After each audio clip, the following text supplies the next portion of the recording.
Nimekuwa sehemu ya mfumo mkubwa sana wa madaktari, wauguzi, wataalamu wa tiba ya viungo na mafundi ambao wamechangia kukuza mpango wa ECMO kwa kipindi cha miaka 15 iliyopita hapa Apollo Maine.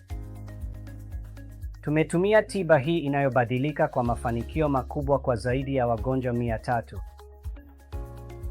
Tumeitumia kama daraja kuelekea upandikizaji wa viungo, lakini pia kama daraja la kuelekea kupona katika hali mbalimbali kama vile AIDS. Tumeitumia kwa mafanikio makubwa sana wakati wa kipindi cha COVID ambapo tulikuwa na zaidi ya 70% ya mafanikio kwa wagonjwa waliotibiwa wakati wa janga la COVID. Pia tumeitumia kwa wagonjwa waliopata sumu na majeraha kwa miaka mingi. Kwa wagonjwa waliopata mshtuko wa moyo na kupumua, kinachoitwa CPR au TSPR inayosaidiwa na ECMO au ECPR, matokeo yetu yamekuwa karibu 33% ya mafanikio, ambapo duniani kote unaweza kutarajia karibu 28%.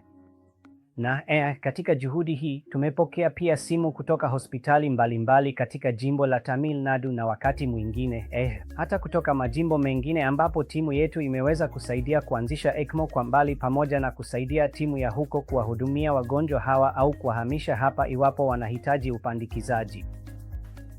Hii imekuwa moja ya mambo yanayoniridhisha sana katika taaluma yangu, kuona wagonjwa ambao vinginevyo hawangekuwa na nafasi yoyote ya kupona wakirudi nyumbani na kuendelea na maisha ya kawaida.